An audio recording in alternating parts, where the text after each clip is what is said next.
All right, let's say our blessing for studying Torah. La'asuk b'divrei Torah.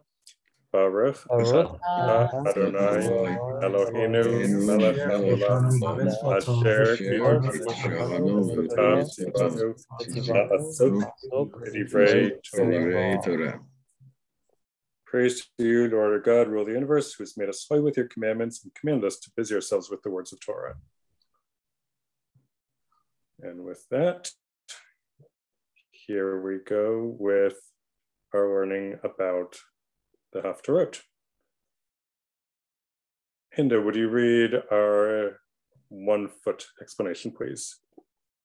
There are 3 Haftarot of rebuke leading up to Tisha B'Av, and 7 Haftarot of comfort that make up the period from Tisha B'Av unto Rosh Hashanah. Many of them feature phrases that lead into the prayer of the Chadodi.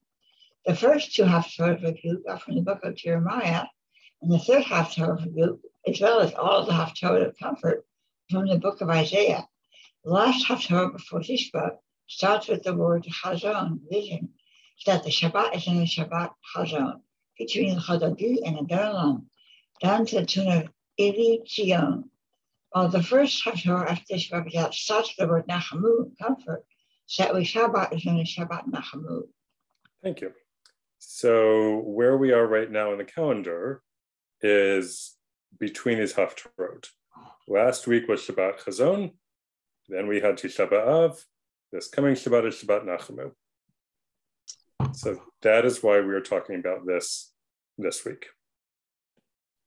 Boris, would you please read what's a Haftorah?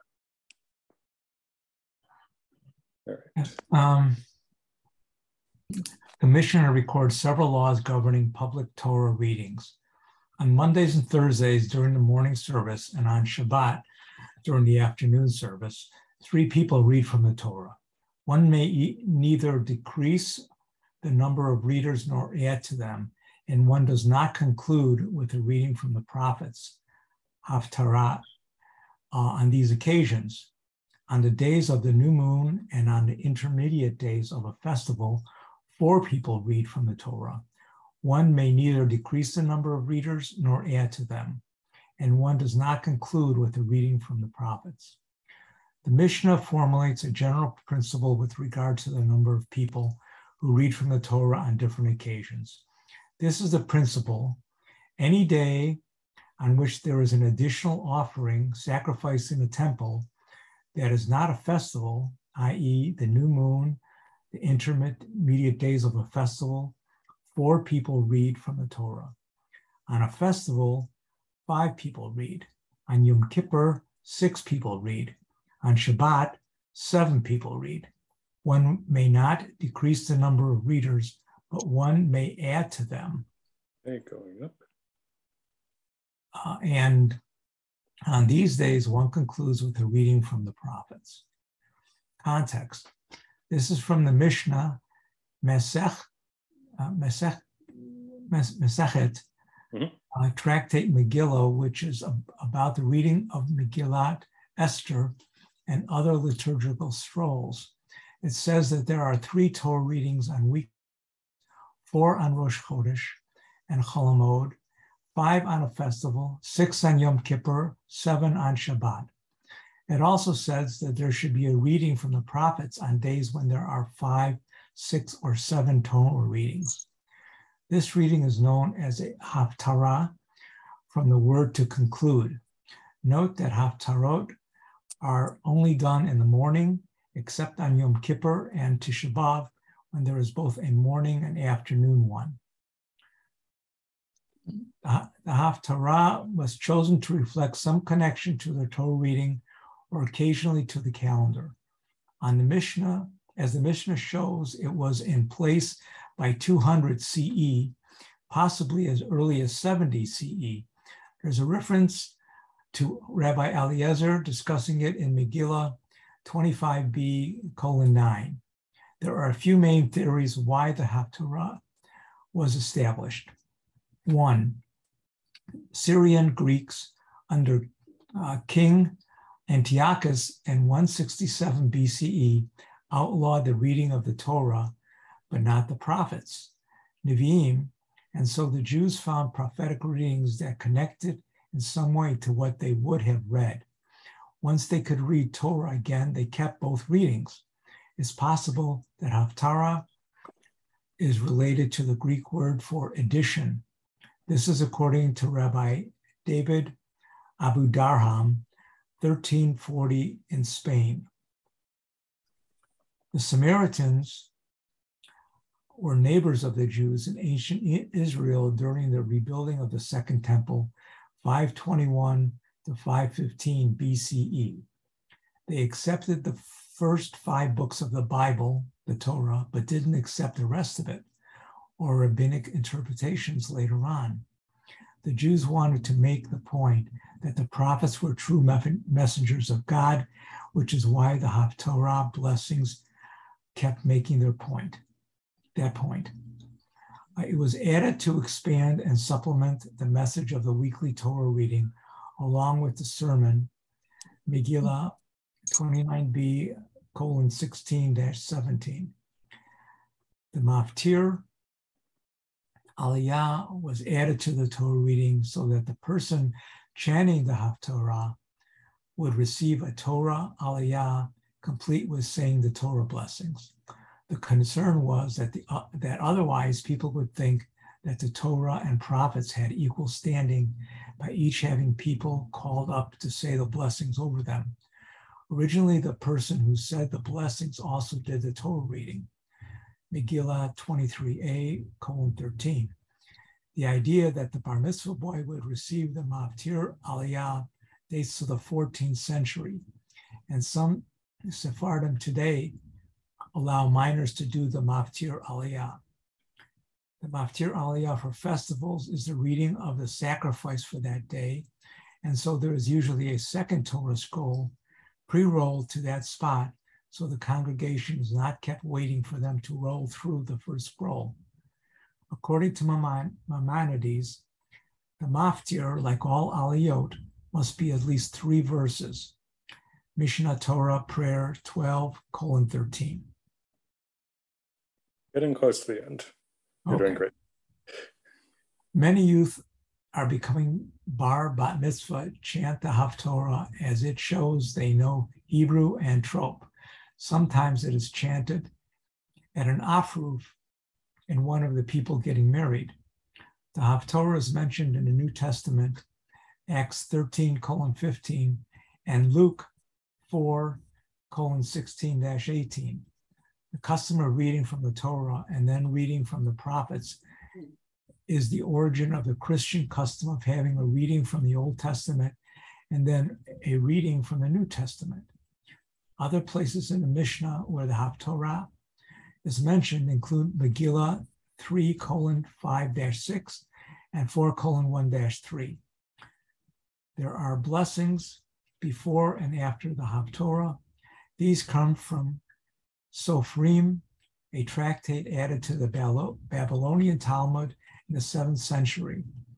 The blessing before comes verbatim from Sofrim 13:9. The blessings after come with some evolution from Sofrim 13:10-14. Wow. All right. Thank you so much, Morris. You're off the hook for reading for at least a month now.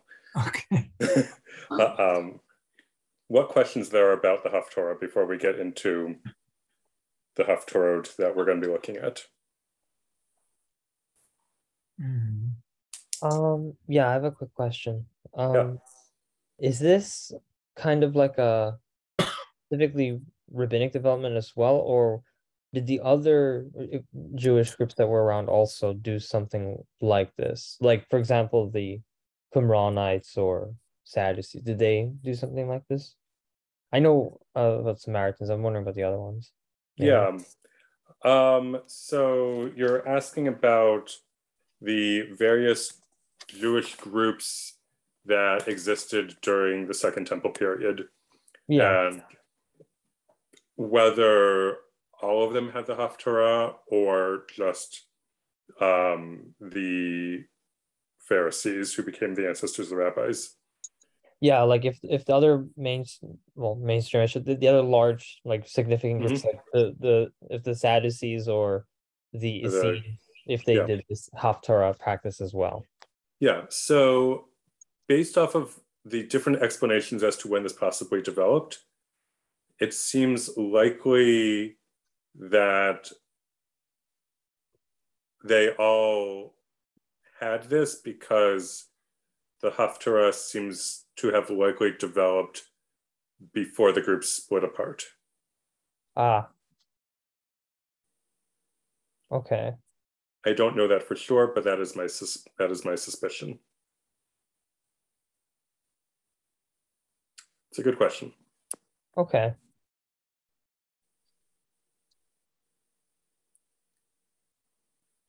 Other questions about the Haftarah? Can I ask a quick one? Yeah. Did they all read the same section of the Haftarah on the same Shabbos, or the other days when they would read it?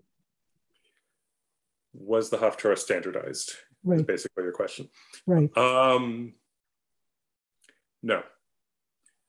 And in fact, it is still not standardized.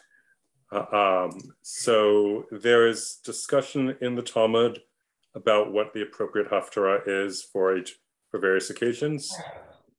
At some point, it did become quasi-standardized, but there is still a number of weeks when Ashkenazi Jews from Central and Eastern Europe do one Haftarah, and Sephardi Jews from originally Spain and then North Africa and Western Europe did a different Haftarah traditionally instead.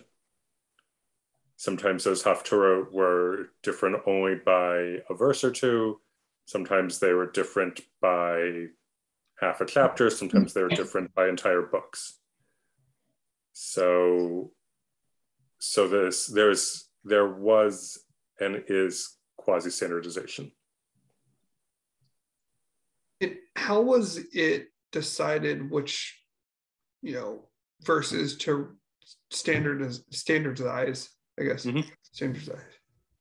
Yeah. So what the Talmud tells us is that it was important for there to be a connection between the verses from the prophets that were chosen with the verses from the Torah that would have been read then. And so the debates that they have in the Talmud about this have to do with what is the most appropriate set of verses to make that connection. Again, that's usually a connection to the Torah reading, but sometimes it's a connection to the calendar, such as the period before and after Tisha B'Av. That period of 10 weeks is more tied to the themes of the calendar than to the Torah reading. So my assumption is that there were different rabbis that met in the Talmudic period and probably the Gaonic period after the Talmud was closed in Baghdad, or the Gaonim were in Baghdad. The Talmud was closed elsewhere in modern day Iraq. And they settled on what readings were appropriate. And to be clear, when I'm saying readings from Nevi'im, I'm not referring to Nevi'im merely as prophets like the big three books of Isaiah, Jeremiah, and Ezekiel, from which there are many of the Haftarot, or the 12 minor prophets, the Treasar, like Hosea and Amos, who have a couple of Haftarot, and Obadiah, and maybe Nahum, Habakkuk, I think, is in there once. Joel gets in there, Micha gets in there, Jonah's in there for Yom Kippur, Mincha, but rather referring to Nevi'im as the entire second set of or second section of the Bible, starting with Joshua going through Judges, 1st and 2nd Samuel, 1st and 2nd Kings, and then the big three of Isaiah, Jeremiah, Ezekiel, and the 12 minor prophets. All of that is included in the phrase Nevi'im, prophets. And so different groups set what they thought were the authoritative readings, and over time, those coalesced into what was considered authoritative for the Sephardic Jews and for the Ashkenazi Jews. So David, the Torah readings are supposed to end on a positive note. Is that also true of the Haftarah readings? That is. And so some synagogues will cut Haftarot, and they will say that, particularly for bar and bat mitzvah students, that they don't have to do the whole thing. And so people who are in charge of cutting the Haftarot have to take that into account when they figure out where they're going to stop it, because they want to make sure that it ends on a positive note.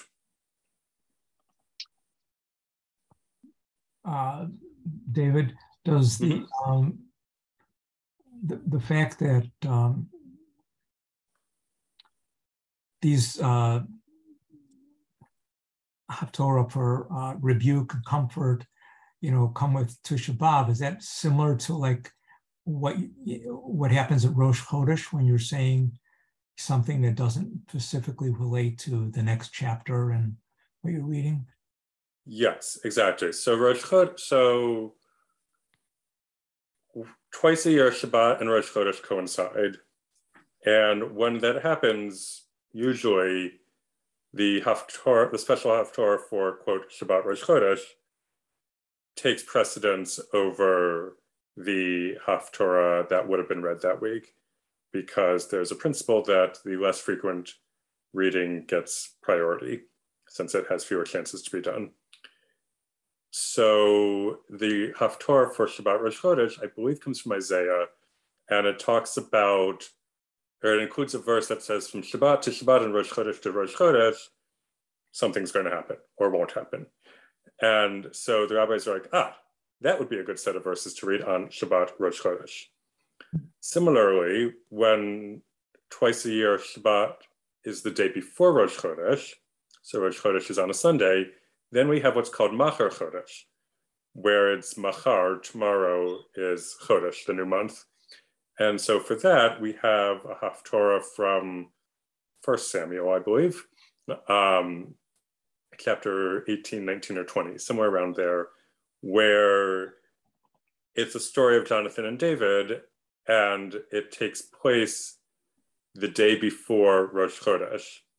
So Jonathan says to David, Machar Chodesh, tomorrow is the new month, and King Saul will throw a feast, and I will go and find out whether or not he wants to kill you, and we'll have a signal as to whether or not you should stay or you should leave. That happened to have been my bar mitzvah Haftarah. So Shabbat Rosh Chodesh and Machar Chodesh are two examples that occur throughout the year as two Haftarot that are not tied to the parsha, but rather to the calendar. Other questions? Well, I have heard. Oh, go ahead. David? Yeah. You just said something, and I love Hebrew calendar, that I've never heard before. And I'm wondering how you know it, which is that there's only 2 times in any year, and there are these different kinds of years. If I heard you correctly, that Shabbos and Rosh Chodesh will coincide. Mm-hmm. It's lived observation. So if you go on HeapCal and heapcal.com and pull up a Jewish calendar and scroll through the year and have the Shabbatot checked and the settings and the Parshiot checked and what the special occasions checked, you can double check it easily. I could be wrong. There could be 3, particularly if it's a leap year. Well, because it's also, there's the 2 months in the winter that sometimes are 29 days and 30 days, and that would throw off the 7 day. I mean, I've never thought to look at it from an arithmetic calculation, but given all those different kinds of years versus every 7 days versus every either 29 or 30. Anyway, that's a fascinating thing to think about. Great. All right, Herb. I have heard the Haftarot done in English with the same trope that's used in the Hebrew. Can you comment on that, or are you not familiar with that? Oh, I do that too. I like to do that. I only do it in synagogues when they're okay with it. But I do it. I did it at camp as a bedtime thing. I would take a tikkun. I would take a Hebrew version of the Book of Jonah, and I would chant it in English using the trope, translating as I went along.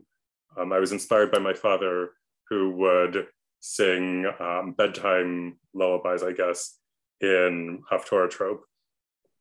Something along the lines of, once upon a time, there were 3 bears, Mama Bear, Papa Bear, and Baby Bear. And if you do it slow enough and soft enough, it's very sleep-inducing.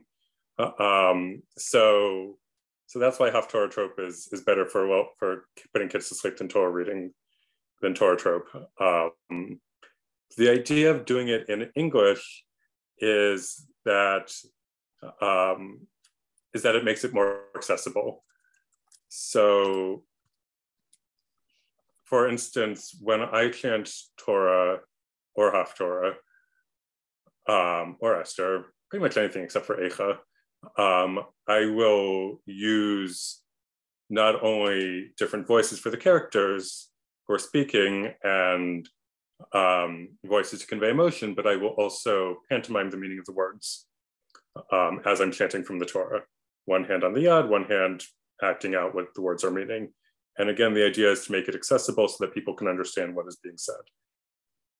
Considering that the Haftarah is basically poetic, and poetry is more difficult to understand than prose, at least for me, I'm not sure I get a better meaning listening to the English than I do out of the Hebrew, to be honest.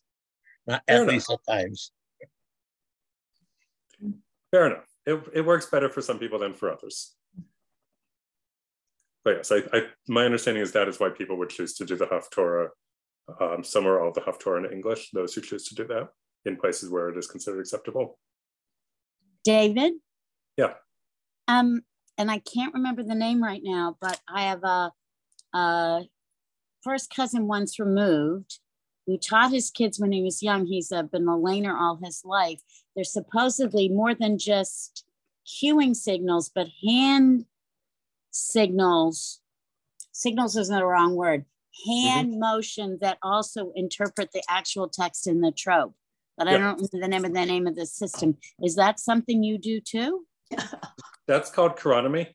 Chironomy predates written trope, where it was an oral tradition for a long time of how the words were supposed to be chanted. And so of the 2 gabbais standing next to the Torah reader, one of them would be like motioning with their hand so that like they would put their hand up if the trope was going up, and they'd put their hand down if the trope was going down. And they had all these different cues, and it was called chironomy. And eventually there was a concern that all the people who knew chironomy were not going to survive whatever the latest persecution was. And so the Masoretes took it upon themselves in the 9th century, I think, in the 800s in Tiberias in the land of Israel, to write this down and standardize the trope, and also set the punctuation, because trope serve as punctuation, and they serve to indicate where the accent goes, and that can affect the meaning of the word sometimes. So the chironomy predates the written trope, and the trope look the way they do because they are following the hand motions of the people who were doing that. Nowadays, you'll see chironomy most often done when a Torah reader doesn't know their Torah reading well enough. And so somebody is giving them hand signs as to some of the major pauses and stops and such. I've used chironomy of sorts to teach trope, to Hebrew school kids and bar mitzvah students. For kids that are kinesthetic learners, it helps them to learn the motion of the tropes of the notes better. So that is a system. But when I chant, I choose to pantomime the meaning of the words rather than the trope itself. Other questions about the Haftorah, or about Haftorahs in general?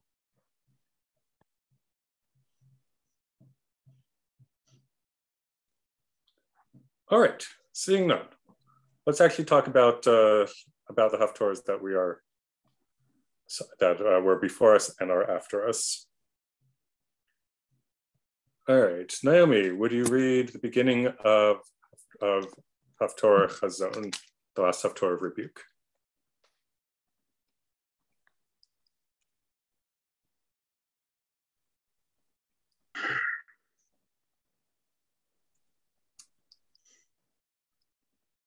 Oh, Naomi, you're on mute. Sorry about that. No worries. Prophecies of Isaiah, son of Amoz, who prophesies concerning Judah and Jerusalem in the reigns of Uzziah, Yotam, Ahaz, and Hezekiah, kings of Judah. Hear, O heavens, and give ear, O earth, for the Lord has spoken. I reared up children and brought them up, and they have rebelled against me. An ox knows its owner, an ass its master's crib. Israel does not know. My people take no thought. Ah, sinful nation, people laden with iniquity, brood of evildoers. Depraved children, they have forsaken the Lord, spurned the Holy One of Israel, turned their backs on him. Why do you seek further beatings, that you continue to offend? Every head is ailing, and every heart is sick. From head to foot, no spot is sound, all bruises and welts and festering sores. Not pressed out, not bound up, not softened with oil. Your land is a waste, your cities burned down.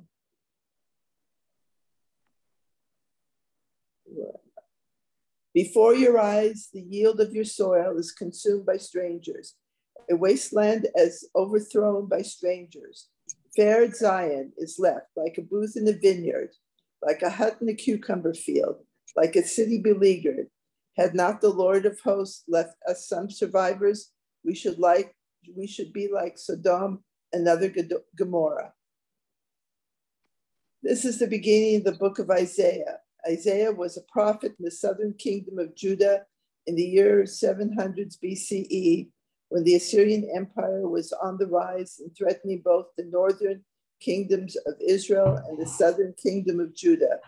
It is possible that this takes place after the kingdom of Israel had been conquered, 722 BCE, and while the Assyrians had already invaded the kingdom of Judah, circa 700 BCE. Why is God mad at the Jewish people, and what is their consequence? Thank you.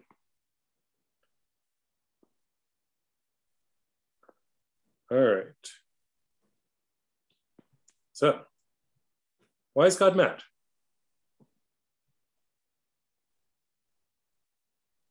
The prophet informs us by saying, they have forsaken the Lord, spurned the Holy One of Israel, turned their backs on him. So I think this implies probably a series of Torah violations. And actually, can you scroll down really quickly? Yep. Oh, that's just a punishment. That's sort of my guess here. I was going to see if it referenced any specific offenses, but I don't think this passage does. So I would assume something related to either, well, it says turn their backs on him, so possibly apostasy, common apostasy, the time period. I know during this time period there was a problem with Canaanite polytheism still among the population, so it could be related to that as well. Yeah, they've rebelled. They've They're turning to other gods. They're not following God and God's commandments anymore. Good. And what's the consequence? Oh, me? You or anybody. Oh, I'll let someone else go. I thought you were asking me for a second.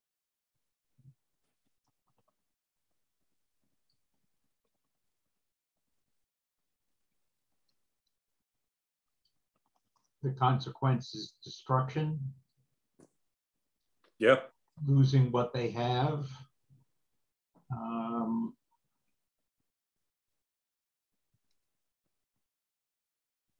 Death. Looks like death. Mm-hmm. Good. Destruction of the temple because nobody was coming. Why should God be there by himself? We destroyed it or had it destroyed. Fair. All right, let's keep moving because I'd like to get through as much as we can tonight.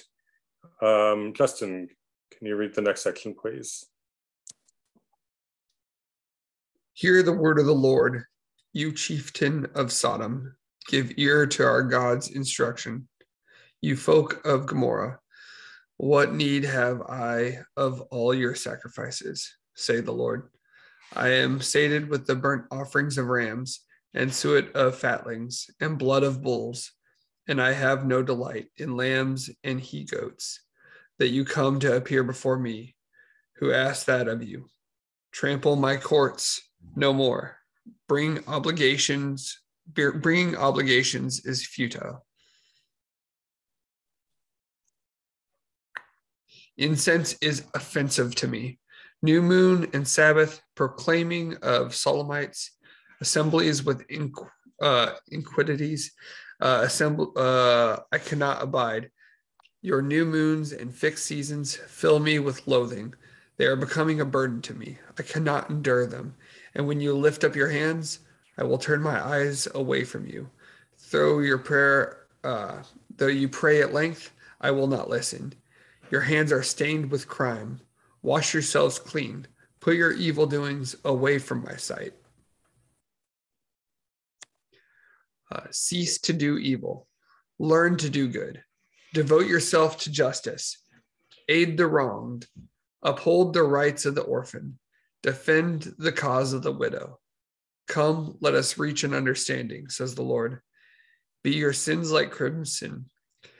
They can turn snow white. Be they red as dyed wool. They can become like fleece. If then you agree and give heed, you will eat the good things of the earth. But if you refuse and disobey, you will be devoured by the sword. For it was the Lord who spoke. Context, the middle of the Haftarah, most of the Haftarah starting with verse 2 is in Ica trope, but verses 16 through 19 are in regular Haftarah trope. Isaiah here is not against ritual, but against hypocritical ritual. What does God really want us to do?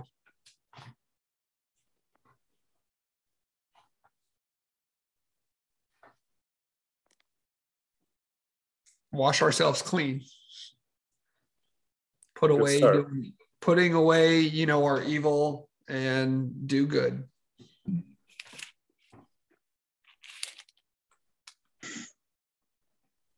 Find the words interesting that the words that God supposedly spoke are that it is too much of a burden for him, these sins of Israel. I didn't know that anything was too burdensome for God. I think in context that's talking about for God to accept the sacrifice and all of the different rituals that are being offered to him, like the bulls and such. The sins of the people destroy their intentionality, I think is what this prophet is saying, to be able to even offer any of these to begin with. And so they become a burden in a sense, since it's a thing that God can never accept that's being presented before him. Because the thing presented before him is itself a plea for him to act, to do something, but it's a form of devotion, but it is itself done with an intention and in a wider context of depravity. So I think that's maybe what the usage of the term burden might imply. Well, it's interesting, if these people are worshiping idols, why would they be sacrificing to God at the same time? Seems to make no sense. Well, I mean, I think that, it could be phrased as like worshiping idols, like worshiping money and, work or other things that are not, or possibly it could be 100% working the idols. But Gabriel, the way I was taking it with being burdensome was kind of that, if everybody's doing all the bad things and they're basically just using the sacrifices as get out of jail free cards type thing. So they're doing everything. They're doing the sacrifices because they're like, cool, that means I can do more evil or, whatnot. So it was kind of like an empty thing. So like, it's a burden because they're doing them just for the reward, not for what they should be done for, I guess. So that's how I took it. When I was working, this lady used to refer to people as a born again bitch, that they would go to spend a lot of time in church and come out and just be really, really nasty. Excuse me. To me, it also means that if you're not exemplifying what you're learning, it's almost pointless.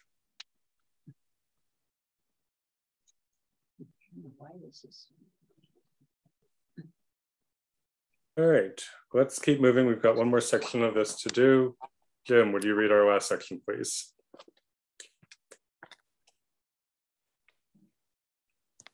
Alas, she has become a harlot, the faithful city that was filled with justice. Where righteousness dwelt, but now murderers. Your silver has turned to dross. Your wine is cut with water. Your rulers are rogues and cronies of thieves, everyone avid for presents and greedy for gifts. They do not judge the case of the orphan, and the widow's cause never reaches them. Assuredly, this is the declaration of the sovereign, the Lord of hosts, the mighty one of Israel. I will get satisfaction from my foes. I will wreak vengeance on my enemies. I will turn my hand against you and smelt out your dross as with lye and remove all your slag. I will restore your magistrates as of old and your counselors as of yore, and that you shall be called city of righteousness, faithful city. Zion shall be saved in the judgment, the repentant ones in the retribution.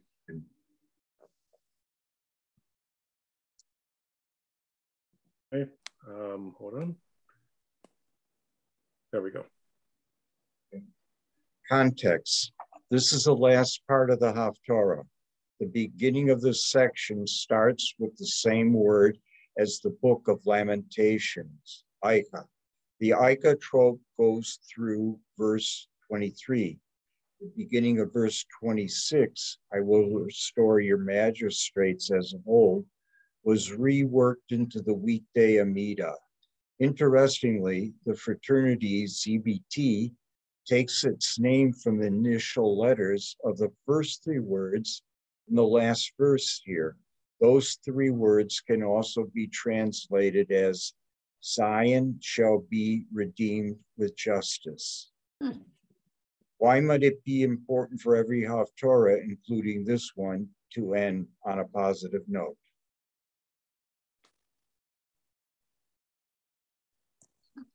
Thank you.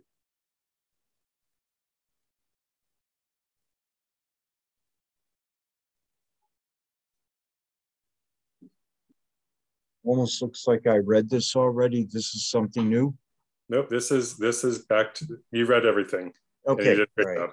job. I'm bringing up text that might be useful for people to answer the question. Okay. Well, isn't it better to get people to do what's right with a carrot rather than with a stick?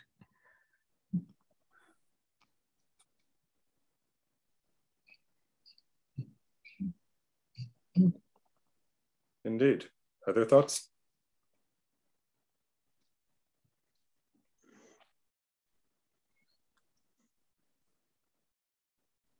I would imagine the time that this was kind of codified and that rule was developed was, I'm guessing, a very difficult time for the Jews. And, you know, if things ended on a difficult note, a negative note, you know, brimstone and hellfire note, whatever, it would only make things worse psychologically. So, you know, gives people some hope, some positiveness was important psychologically.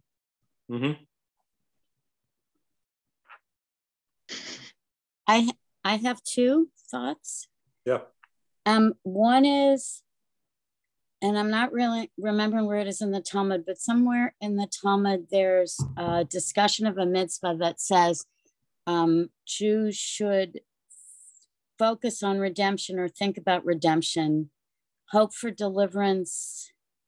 Let me see if I can remember exactly where it is, but I thought that often gets interpreted as, just found it looking quickly, Shabbos 31a. Did you hope for deliverance? So that's the Jewish equivalent of seeing the glass half full, but also in a very practical sense for people for Jews in a time period and a place in which Shabbos was really a respite or a time aside, a chance to have possibly better food or family time or whatever. Haftarah marks that Shabbos is in fact almost over. So if this every 7 days is something that keeps a person or a community going until the next 7 days, you don't want to start ending it without having made it go to the more positive. Nice. Okay, so noting the time, I'm going to quickly show you what else is here, and then I'll send the song and you can look at it yourself. So we have here a reading, a video of someone reading this, so you can hear the switch between the Haftarah trope and the Eicha trope. Then we've got the next Haftarah, comfort, oh comfort my people, Nachanu Nachamu Ami, Yamar Elohechem, says your God.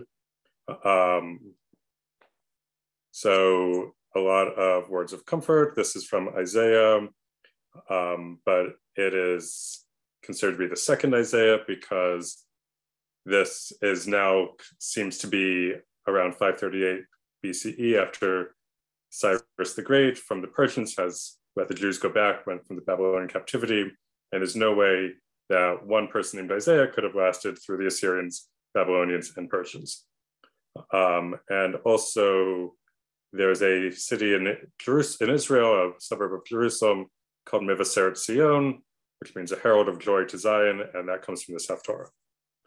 And then we've got the second half of it. And this is God saying, I did all these great things, like, you don't know what's up. Sort of like what God says in the book of Job. But don't worry, everything will be okay. And then finally, we have some musical versions of the first verse of this Haftarah. Safam, which is a Jewish American band, wrote a tune for this. Nachamu, Nachamu, Ami, Nachamu, Nachamu, Yomar Elohechem, They go through they repeat that, they go through the next 2 or 3 verses as well. Then Pismon, which is the Jewish a cappella group of Columbia, Barnard, and List College in New York, took that Safam song, presumably with permission, and they wrote an a cappella version of it. And it spread throughout the Jewish collegiate a cappella world, and it became the alumni song that when you have concerts and your alumni come back to hear you sing, everybody gets to go on stage and sing your group's version of the a cappella version of this Safam song from the Haftarot. So I gave you the video from Stam, which is at Wash U. It shows the year that I happened to be there, not in Stam, but at this concert. Then the Maccabees, who were originally an a cappella group from YU Yeshiva University, they met the song in college, presumably, and they did their own version of it, which is on one of their albums, One Day More. Then we have Shlomo Carlebach. He did a version not related to the Safam version, but the same words. His daughter Neshama Carlebach also sings it. And then finally we have Handel's Messiah, which also has these same verses in English this time. The other ones also have English verses sometimes. So the verses are considered to refer to John the Baptist, and so Handel felt that it was appropriate for him to begin his oratorio of Messiah with these verses. So here there's a 5-minute version, not the whole 2 hours, of just these verses being sung as set by Handel. Then finally we have the appendix with the full text of Haftarot Chazon, and then the full text of Haftarot Nachamu. So hopefully this will give you a little bit more context, and you'll, if you're in shul or online for shul, you'll be able to pay attention and get a little bit more out of this coming Shabbat.